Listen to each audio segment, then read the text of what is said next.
Good morning and welcome you all to the 22nd January episode of Civils Media's Daily Current Affairs Analysis brought to you by ShankarIASAcademy. Kindly ensure your subscription to the channel and hit the bell icon for receiving prompt notification. And here are the topics taken for today's discussion. And the first topic is about the human papilloma virus vaccine and cervical cancer prevention. And the second topic is about the National Green Tribunal and its observation or direction towards the Chandlai Lake in Rajasthan. And the third topic is about the powerful solar radiation storm which is moving towards the earth. And the fourth topic is about the immunizing India's older population. And the fifth topic is Prelims Focus, where we discuss important current affairs from the UPSC Prelims point of view. The first news article for today is taken from The Hindu and it is about the human papilloma virus vaccine and cervical cancer prevention. So without any delay, let's get into the discussion. So about cervical cancer, it is the second most common cancer among women in India after breast cancer. And India accounts for roughly 1/5 of the global burden with respect to this cancer. And this cancer is considered as one of the most preventable cancers across the globe. And this was caused primarily because of the persistent infection with the virus known as human papilloma virus. As this virus is most widespread in nature, that both men and women at some point of their lifetime will get infected with this virus without even realizing it. And this virus majorly affects the cervix region, which is the lower part of uterus in women in common. And this cervical cancer will also lead to the high mortality in humans because of the late detection. Because this cancer will show symptoms only at the later stage or at the mature stage of its development. And the other factor for high mortality is low awareness among the people. And moving to the next is the human papilloma virus, which is a very common virus which can be easily transmitted through the skin to skin contact, most often through the sexual intercourse or through sexual contact. And most of the human papilloma virus infections are asymptomatic in nature as it doesn't show symptom in earliest infection. And most of this are cleared naturally due to the human immune response. And the problem of this human papilloma virus infection arises when the high risk strains of this virus will get persist for years as it lays dormant in the human body and get developed in a slow progress manner, and it only shows symptom at the later or mature stage, and it may take up to several years. And what are the high risk human papilloma virus types? The first type is the human papilloma virus 16 and 18, which causes around 70% of the cervical cancer cases across the world. And what is the disease progression? How this disease progress and why prevention is possible with respect to the human papilloma virus vaccine.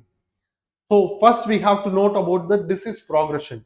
In the first stage, it was persistent HPV infection. That is, the human will be infected with the persistent infection of this human papilloma virus at the first stage. And at the second, it was led to the development of cervical changes in the cervical cells or the cervical region. And it will eventually lead to the development of precancerous lesion over the cervical region, which causes the cervical cancer at common. And this human papilloma virus often take 10 to 20 years for developing.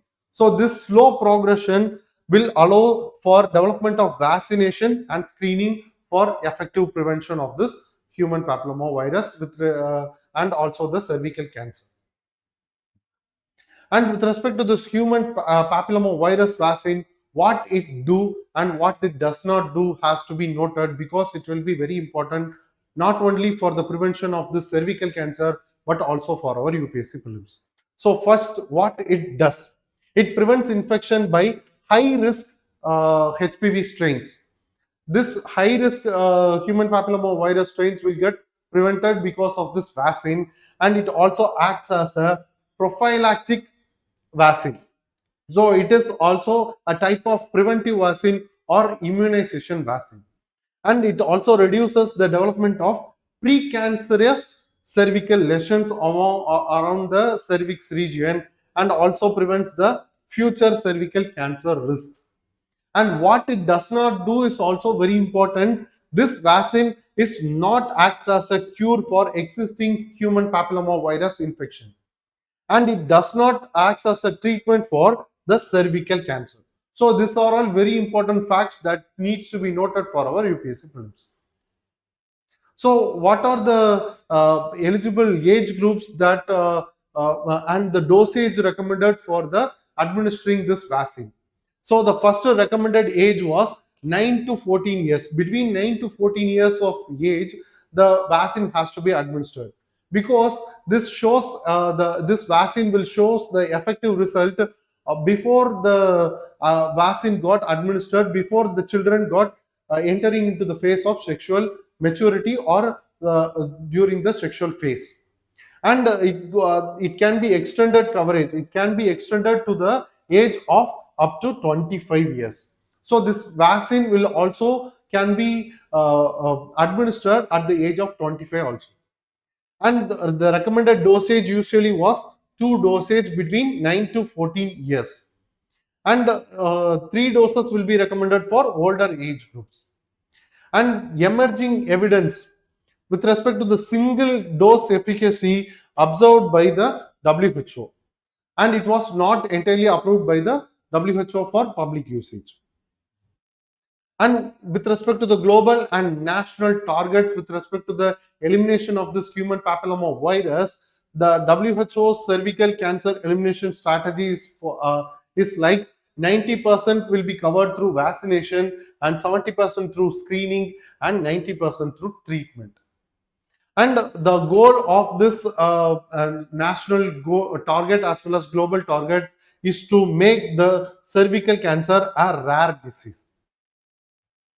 And with reference to moving to the prelims practice question, with reference to the human papilloma virus and cervical cancer, consider the following statement.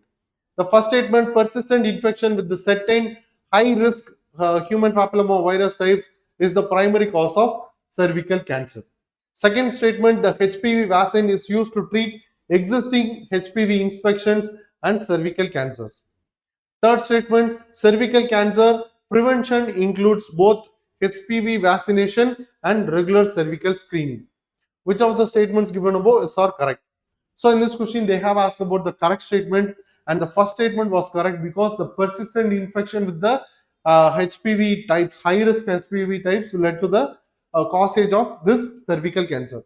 So the first statement has to be in the answer. And the second statement: the HPV vaccine is used to treat existing HPV infection and cervical cancer, is incorrect, because it will not the vaccine will not be act as a treatment for HPV infection and the prevention for the treatment for cervical cancer. So the second statement will be incorrect. So we can eliminate the second statement from the option, and we can easily arrive at the answer. Option A will be the correct answer, because the third statement is also correct. Yes. With this, we move to the next topic. With this news article taken from the Indian Express, we are going to discuss about the orders which has been passed by the National Green Tribunal regarding the conservation of the lake from lake pollution and encroachment activities, and the lake is Chandlai Lake of Rajasthan. So what makes it in news? The core case is Chandlai Lake pollution and encroachment case, and the orders has been issued by the National Green Tribunal, Central Zone Bench of Bhopal. And the primary issue behind this litigation is encroachment on lake and wetland areas and pollution from textile industrial effluents to that lake.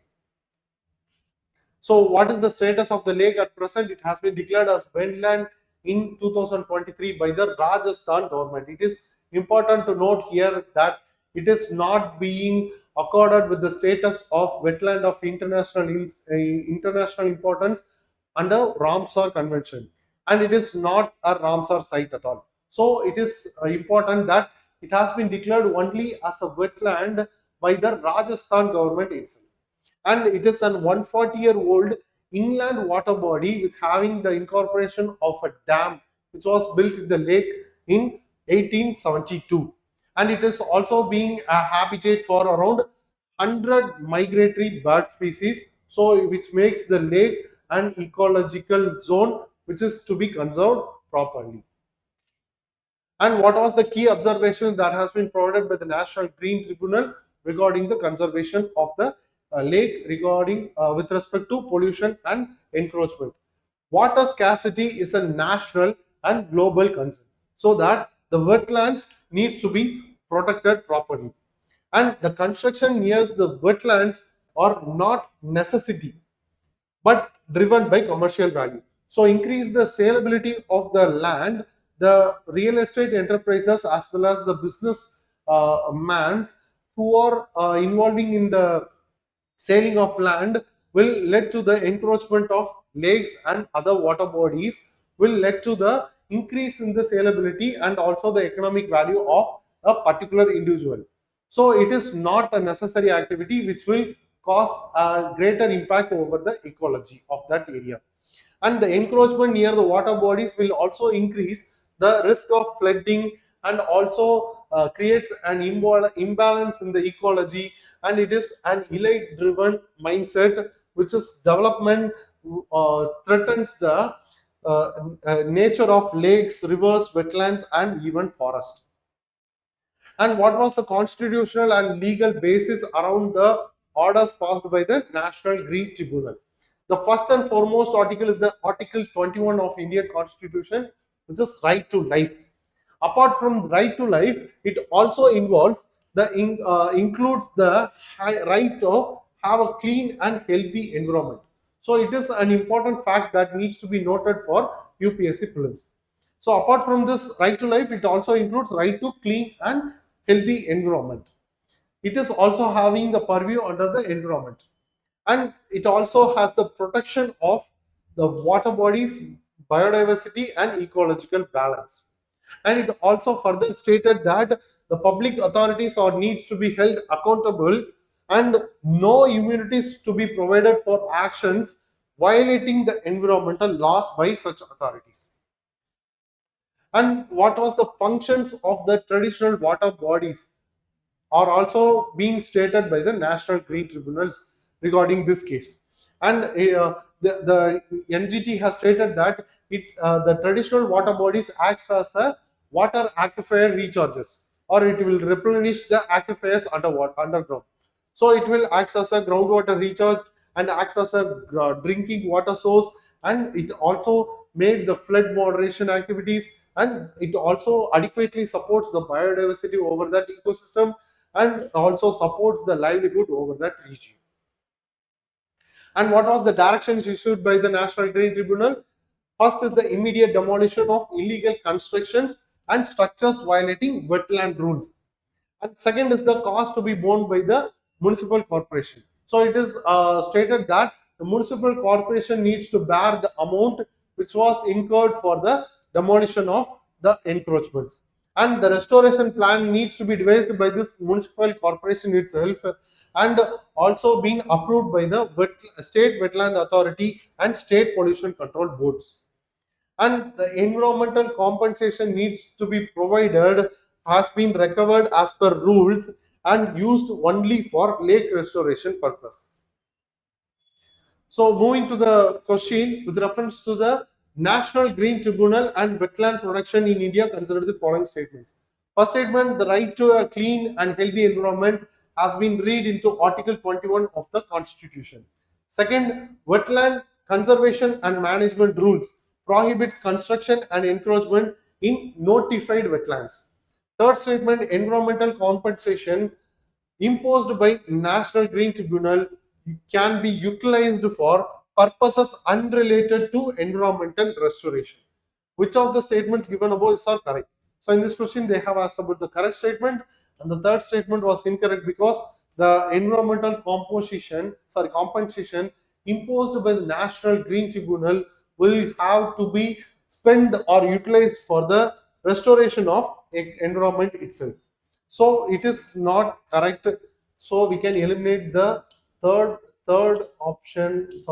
statement from the option, and we can easily arrive at the answer. Option A will be the correct answer. 1 and 2 will be. Yes. With this, we move to the next topic. With this news article from the Indian Express, we are about to discuss on the strongest solar radiation storm which is approaching towards Earth. So scientists are tracking this severe solar radiation storm up to the level of S4 has been moving towards Earth, and it was classified as the strongest solar radiation storm in over 20 years. And it has been detected and monitored by the Space Weather Prediction Center of USA. So what is the key scientific institution involved is the Space Weather Prediction Center, which operates under the National Oceanic and Atmospheric Administration of USA, which also provides the key scientific information related to solar flare alerts, geomagnetic storm forecast, and radiation storm classifications. So what was the solar radiation storm classification that has been provided with the scale under the Space Weather Prediction Center? The solar radiation storm has been categorized as S1 to S5 with respect to its intensity. So S1 is minor, S2 is moderate, S3 is strong, and S4 is severe, and S5 is very extreme. And the current storm has been categorized as S4 category. It up to the level of severe scale. So it is a severe solar radiation storm. And last such a similar event of solar storm has been observed on October 2023, which is named as Halloween solar storms. So what was the cause of the current storm? It was triggered by the X-class solar flare. So it is triggered by the X-class solar flare, which is most powerful category of solar flares. And it also related to the coronal mass ejection. So this coronal mass ejection will lead to the solar flares that has exposed, and it will lead to the creation of this solar storms. And this coronal mass ejection means the large expulsion of plasma and magnetic fields from the Earth's outer surface. So this plasma and magnetic fields got exposed by the coronal area of the sun will have the direct impact over the Earth's atmosphere, will lead to the geomagnetic storms. This causes the solar storms as geomagnetic storms. So this solar flares also being categorized by the Space Weather Prediction Center according to from A to X scale. So it is related to the intensity. The earlier one is up to the scale. So with respect to the intensity, it was categorized from A to X. A is considered as weakest solar flare, B is considered as minor, C is small, M is medium, and X is extreme. So this current storm is belonging to the intensity scale of X flares. So with respect to the geomagnetic storm, it occurs when the coronal mass ejection has been interacting with the Earth's magnetic magnetosphere. So as we discussed, the coronal mass ejection of plasma and magnetic fields has been directly hit by the Earth's magnetosphere will lead to the geomagnetic storms. And it directly affects or disturbs the Earth's magnetic field and can induce electric currents in power lines. And the recent such examples has been happened in the year of 2003, that is Halloween storms. When this Halloween solar storm occurs, power outage has been observed in Sweden and transformer damage has been observed in South Africa. And what was the impact of this severe solar radiation storms? It mostly affects the satellites, GPS, that is global positioning system, space launch pads or the space launches, and polar flights. And with respect to the human exposure and the human impact of this solar radiation storms, it majorly affects the astronauts who are in the space and high altitude flights with higher radiation, having exposure to higher radiation. And what was the possible mitigation measures that needs to be taken by the astronaut? They has to secure themselves behind the shielded areas in the International Space Station. And with respect to the general public, the impact of this solar radiation storms will be very meager. no major impact will be observed, and radiation has been majorly blocked by the magnetosphere of our Earth and our atmosphere. So moving to the question with reference to solar storms, consider the following statements. First statement, X-class solar flares are the most powerful category of solar flares. Second statement, coronal mass ejections can disturb Earth's magnetosphere and cause geomagnetic storms. Third statement, severe solar radiation storms primarily affect ground level human population in tropical regions. Which of the statements given above are correct? So in this question, all the three statements are something related to deception or confusing statement. But the third statement was incorrect. From the discussion, we can easily infer it will not, the solar radiation storms will not primarily affect the ground level human population, especially to the tropical region. So it is an incorrect statement, and by eliminating, we can easily arrive. Option A will be the correct answer. But statement 1 and statement 2 are correct statements. Yes. With this, we move to the next topic. With this news article taken from the Hindu, we are going to discuss about the importance of immunizing old age population in India, and also about the challenges associated with it, along with the suggested way forward. So, what is the context behind this news? India's old age population or elderly population with having the age of 65 years and above will be around 130 million, and the adult vaccination coverage will be only of mere amount of less than 5%. Compared to the childhood vaccination plan or the program under the universal immunization program will be around 75 to 90% of coverage. Compared to this universal immunization program, which is specifically focusing over the immunization of child, apart from the adult vaccination, it shows a significant gap in the coverage of adult vaccination. And it also reflects a reversed vaccination gap, which is reflecting the India's approach towards the elderly population, which is also mirroring the child being protected but adult being neglected like attitude, which also indicates a major public health and policy failure upon addressing the adult vaccination programs in India. So why this adult and geriatric vaccination matters for India? The first thing is the immunosenescence. So what is this? Upon aging, our body will get lost all its strength along with the immunity. So the immune system also responds very slow and in a weaker manner. So it is known as the immunosenescence. So it is related to age-related decline in immune response. So the next thing which is important to highlight for this adult or geriatric care in India is physiological vulnerabilities. So upon aging, apart from the immune response, our body is also loses its strength to regenerate. So it will also lead to the slower recovery and higher frailty and disability upon any infection, which led to frequent hospitalization. And the next thing is the multimorbidity burden. So what is this? The old age population in India is frequently having various morbidities such as diabetes, cardiovascular diseases, cancer, chronic respiratory diseases, etc.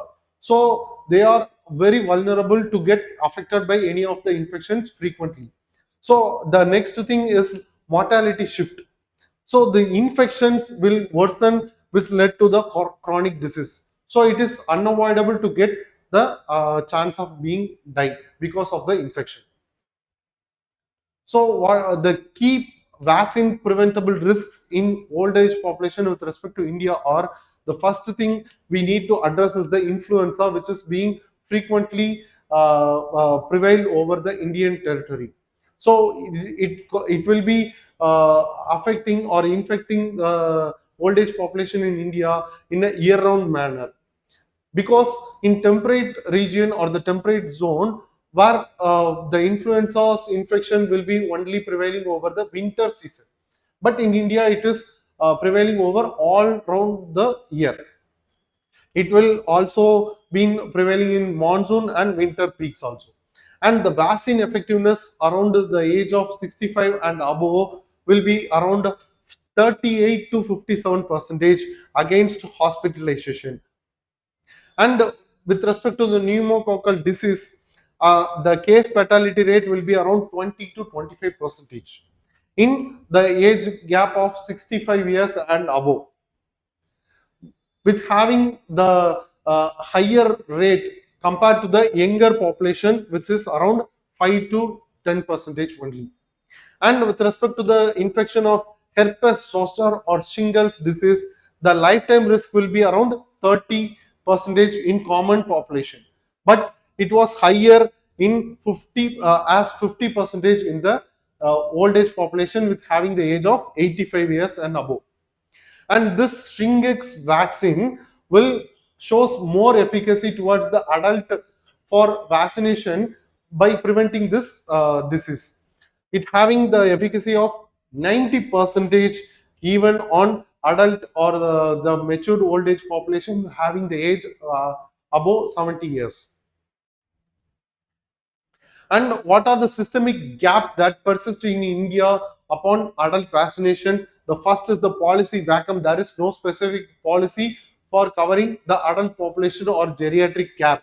So the no national adult immunization policy is prevailing in India is a major lacuna in policy focusing adult or geriatric care.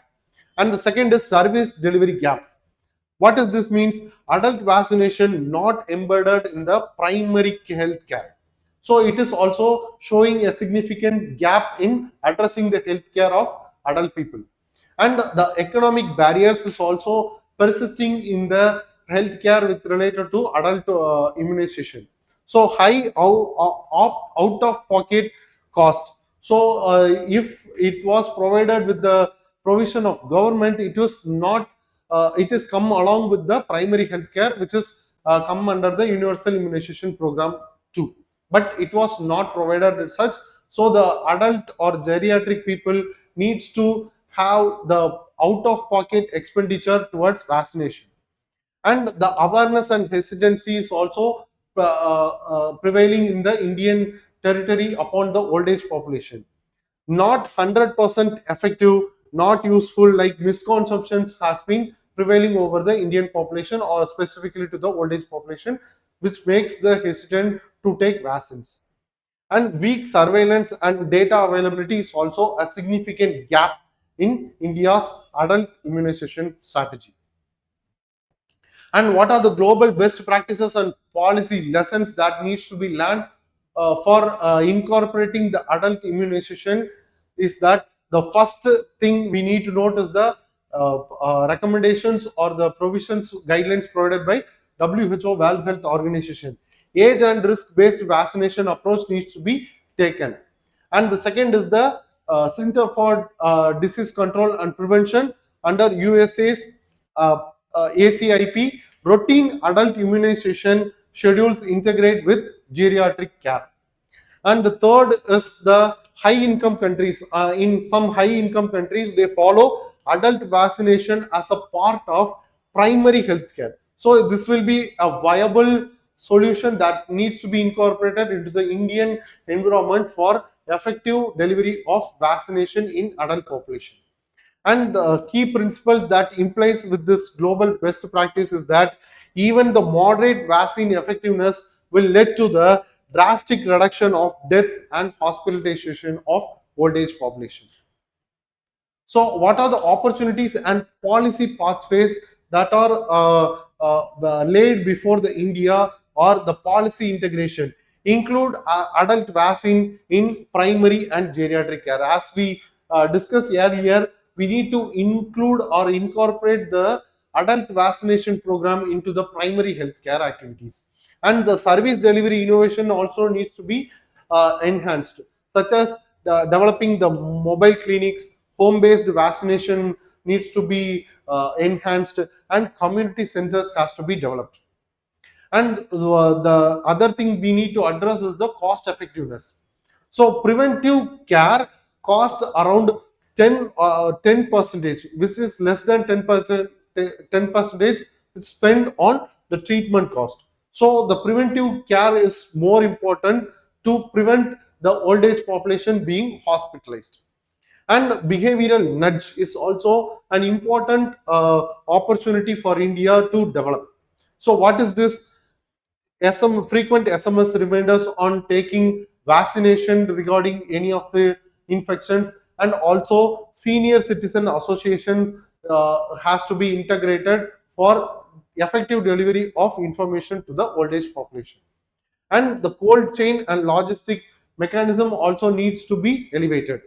So better leverage of the universal immunization program infrastructure will be more effective when it incorporates adult immunization too. So what are the suggested way forwards for this adult immunization program in India? It needs to introduce a national adult immunization policy. And the second recommendation is the shift from opportunistic approach to systematic vaccination approach. So the other thing is the train clinic practitioners and geriatric risk-based vaccination needs to be undertook.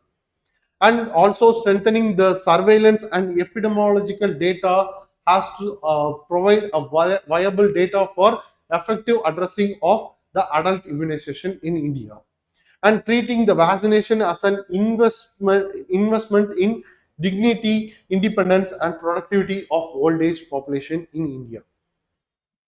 So moving to the mains practice question, despite a successful universal immunization program for children, India faces a serious policy vacuum in adult and geriatric vaccination. Discuss the reason for low adult immunization coverage in India and suggest policy measures to ensure healthy aging. And this is a 15 more question we need to answer within 250 words. Please take this question and post your answers in the comment section given below. We are happy to have your answer to be evaluated, and post the feedback in the comment section itself. With this, we move to the Prelims Focus. And the first topic for today's Prelims Focus is about Orobanche aegyptiaca, a parasitic weed. And this is the clear image of this parasitic weed. And this Orobanche aegyptiaca is causing major damage in the mustard growing areas of Indian regions such as Rajasthan and Haryana. And this Orobanche aegyptiaca's common name is Egyptian broom rape.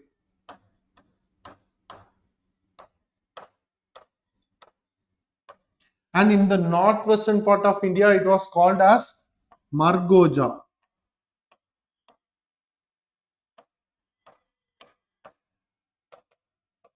So this term will be very important with respect to our UPSC prelims. And this is an hollow parasite which is entirely dependent upon the host plant for nutrients. And it involves no photosynthesis, as it is not capable of doing photosynthesis of its own for producing its food and water. And it attaches to the host plant's root and siphons the nutrients from the host plant. And it also causes stunted growth on the host plant, which also led to the wilting of leaves in the host plant, which is majorly the mustard plant. And the seed of this Orobanche aegyptiaca has extended longevity, that one shoot of this parasitic weed can bear 40 to 45 flowers, and the seed of this parasitic weed can remain actively viable in soil for up to 20 years, which can be in a dormant state for up to 20 years. And moving to the next topic is about the NIRANTAR. What is NIRANTAR? That is National Institute for Research and Application of Natural Resource to transform, adapt, and build resilience. So what is this of? It is a platform of institutions under the aegis of Ministry of Environment, Forest and Climate Change. So what is the primary objective of establishing this platform of institutions? It is to strengthen the coordination and collaboration among the Ministry of Environment, Forest and Climate Change institutions. And the third topic is about Bhairav battalions, which is the Indian Army's newly raised battalion for special force oriented modern warfare. And the nature of this battalion is high speed offensive units with special force level capabilities. So what is the current status of this battalion? Already 15 battalions has been raised and deployed. But what is the target? It is to raise another 10 battalions of total 25 battalions needs to be raised and deployed. And the primary purpose is to bridge the gap between the para special force and the traditional or the conventional army's infantry, with having the conduction of deep special operations and supporting the force restructuring, and with having the focus towards the modern alignment, having the building a large pool of drone operators has to be inducted for tech driven warfare. And moving to the practice question with reference to Orobanche aegyptiaca, a parasitic weed often seen in mustard growing regions of India, consider the following statements. First statement, it is hollow parasitic plant that lacks chlorophyll and is entirely dependent on its host for nutrition. Second statement, it parasites the aerial part of the host plant, leading to the leaf yellowing and reduced photosynthesis.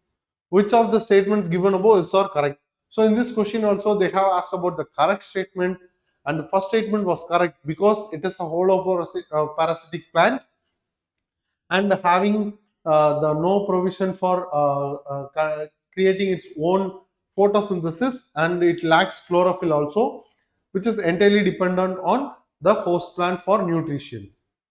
And the second statement is incorrect because it is not a parasite to its aerial part of the host plant, it is a parasite to the root of the host plant, and it leading to the leaf yellowing is not correct, and reduced photosynthesis is also not correct because it led to the wilting of leaves as well as the stunting of growth of the plant.